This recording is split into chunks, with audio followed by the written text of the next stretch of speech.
Viewers, গ্রামানিয়ার একটি পর্ব নিয়ে চলে এসেছি আবারও।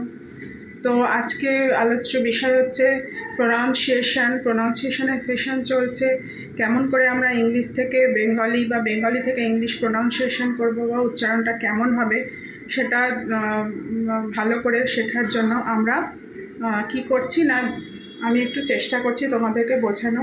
তো এই চার্টে দেখো, এর গত পর্বে দেখিয়েছিলাম এ থেকে জেড অবধি সাউন্ডগুলো বেঙ্গলি প্রোনাউন্সিয়েশন কেমন হবে, আর তার আগের দিন দেখিয়েছিলাম এই আইও ইউ ভাওয়েল সাউন্ডগুলো কেমন আকার হস্যিকার, সেই সাউন্ডগুলোর প্রোনাউন্সিয়েশন। তো আমরা দেখেছি এতে কি হয়, আকার হয়, তাই তো? এতে হয়ে যাচ্ছে আকার। তাহলে এতে কি হবে?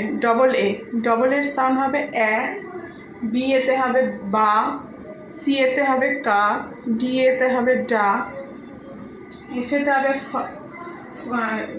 ই এতে হবে ইয়া, এফ এতে হবে ফা, জি এতে গা, মানে যেটা সাউন্ড বলেছিলাম তার সাথে আকার যুক্ত করে দেবো। এইচ এতে হবে হা, আই এতে হবে ইয়া, জি এতে হবে যা, কে এতে হবে কা, এল এতে হবে লা।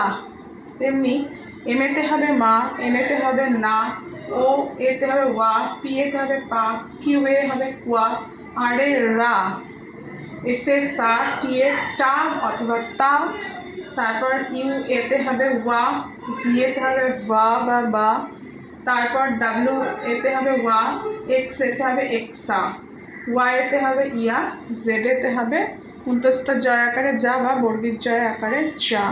এই সাউন্ডগুলো দিয়ে আমরা প্রোনাউন্সিয়েশনগুলো করব। এই হচ্ছে আমাদের চার্ট।